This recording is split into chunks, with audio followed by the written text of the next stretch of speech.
ناظرین، ہم اپنے اگلے مرحلے کی طرف بڑھتے ہیں اور اگلا مرحلہ ہے سلوک و احسان، اور یہ تصوف سے متعلق ہے، اور ہم مولانا صاحب سے پوچھیں گے کہ وہ ہمیں بتائیں کہ سلوک و احسان کیا ہے۔ مختصراً میں پہلے ایک حدیث آپ کے سامنے پیش کرتا ہوں جو احادیث کے ذخیرے میں بڑی ہی مستند اور بڑی معروف حدیث ہے، اور حدیث جبرائیل کے نام سے بھی مشہور ہے، اور اس کے راوی حضرت ابو ہریرہ رضی اللہ تعالیٰ عنہ، انس بن مالک رضی اللہ تعالیٰ عنہ،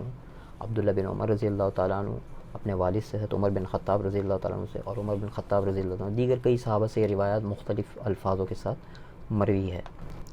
وہ حدیث اس طرح ہے کہ میں حضرت عمر رضی اللہ تعالیٰ عنہ کی روایت آپ کے سامنے پیش کرتا ہوں۔ حضرت عمر رضی اللہ تعالیٰ عنہ سے روایت کرتے ہیں عبداللہ بن عمر رضی اللہ تعالیٰ عنہ کہ ہمارے والد عمر بن خطاب رضی اللہ تعالیٰ عنہ نے ہمیں بتایا کہ ہم رسول اللہ صلی اللہ علیہ وسلم کی مجلس میں بیٹھے ہوئے تھے کہ ایک شخص آیا کہ جس کے لباس بہت ہی اجلا سفید تھا،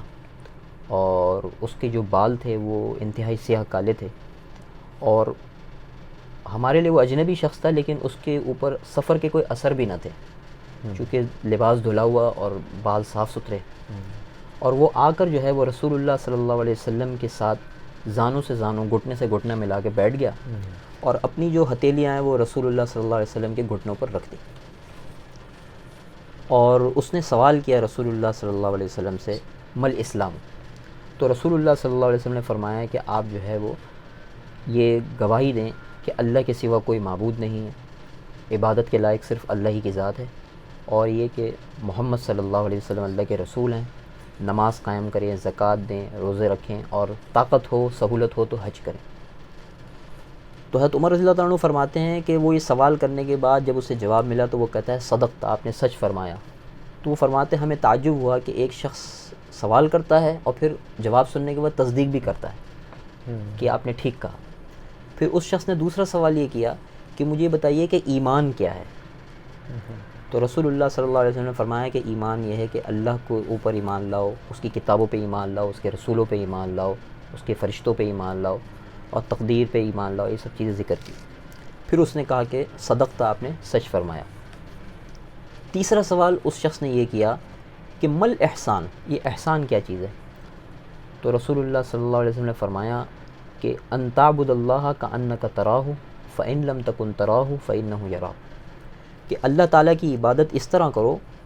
کہ گویا کہ تم اسے دیکھ رہے ہو، اور اگر تم اسے دیکھ نہیں رہے تو وہ تو یقیناً تمہیں دیکھ ہی رہا ہے۔ تو یہ احسان کا تذکرہ کیا۔ اس کے بعد جو ہے اس نے سوال کیا کہ مجھے قیامت کے متعلق بتائیے، تو رسول اللہ صلی اللہ علیہ وسلم نے فرمایا کہ پوچھنے والے سے بتانے والے کو زیادہ معلوم نہیں ہے، یعنی ہمیں نہیں معلوم کہ قیامت کی اصل وقت کیا مقرر کیا اللہ پاک نے۔ تو پھر وہ شخص کہتا ہے کہ مجھے اس کی نشانیاں بتلائیے،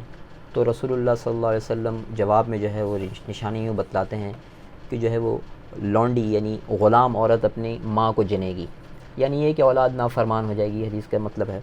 پھر جو ہے کہ جو ننگے پیر بکریاں چرانے والے لوگ جو ہیں وہ اونچی اونچی تعمیرات میں مصروف ہو جائیں گے، اور دیگر جو ہے وہ قیامت کی نشانیاں اس میں ذکر کی گئیں۔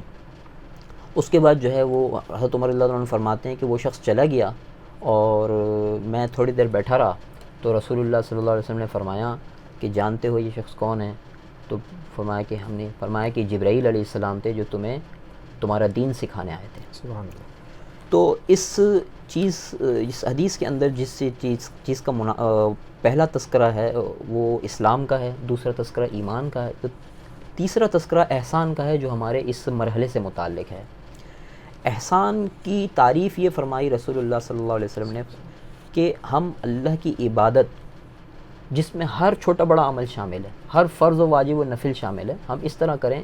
کہ گویا کہ ہم اللہ کو دیکھ رہے ہیں، کہ جب کوئی غلام، کوئی نوکر، کوئی کام کرنے والا اپنے مالک پہ نگاہ رکھے ہوئے ہوتا ہے کہ یہ موجود ہے، تو وہ اپنی کوشش سے بڑھ کے کام کرتا ہے اور اس کا بہتر نتیجہ نکالنے کی کوشش کرتا ہے کہ جب مالک دیکھے گا اس کام کو تو خوش ہوگا۔ اور پھر دوسرا درجہ یہ فرمایا کہ یقیناً ہر انسان جو ہے وہ اس بات سے قاصر ہے وہ کہ اللہ کو دیکھے، لیکن وہ اپنے تصور میں دیکھ سکتا ہے کہ میں اللہ کو دیکھ رہا ہوں، لیکن اس بات سے قاصر ہے کہ اس کی نگاہیں اللہ کو دیکھیں تو کم سے کم یہ بات تو ہر انسان کے دسترس میں اور ذہن میں ہے کہ اللہ تو مجھے دیکھ رہا ہے. فَإِن لَمْ تَكُنْ تَرَاهُ فَإِنَّهُ يَرَاكَ. تو یہی تصوف کا لب لباب اور خلاصہ ہے. اور اصل تصوف یا طریقت یا سلوک جو بھی چیزیں ہیں یہ دوسرے نام ہیں اس احسان کے جو کہ حدیث میں آتا ہے. اور تصوف، سلوک، طریقت، احسان کا جو معیار ہے وہ یہ ہے کہ بندہ اپنے خالق سے اتنا مخلص ہو جائے اور اتنا قریب ہو جائے کہ وہ یہ دیکھنے لگے کہ میرا رب مجھے دیکھ رہا ہے اور میں اس کی نگاہ سے باہر نہیں. سبحان اللہ. وہ اس درجے کے اعمال کرے. تو یہ مختصراً احسان سے متعلق عرض حدیث کی روشنی میں. اور اس حدیث سے یہ بات بھی سمجھ میں آتی ہے کہ آخر میں رسول اللہ صلی اللہ علیہ وسلم نے فرمایا، جو میں تصوف سے جو اس کی جو شرعی حیثیت ہے وہ عرض کرنے کی کوشش کر رہا ہوں کہ آپ نے فرمایا کہ جبرائیل علیہ السلام تھے جو تمہیں تمہارا دین سکھانے آئے تھے. تو اس احسان کو جس کا مختلف نام آج کل کے زمانے میں تصوف، طریقت یا سلوک وغیرہ ہیں، تو وہ ہماری شریعت کا حصہ ہے، ہمارے دین کا حصہ ہے، ہماری تعلیمات کا حصہ ہے جو جبرائیل علیہ السلام سکھا کے گئے. اور اس کا جو بلند درجہ ہے اس کی وضاحت رسول اللہ صلی اللہ علیہ وسلم نے فرما دی ہمارے سامنے کہ اللہ کو ہم دیکھ رہے ہیں نہیں تو ہم اس کی نگاہ سے پوشیدہ نہیں ہیں. جزاک اللہ خیر مولانا صاحب.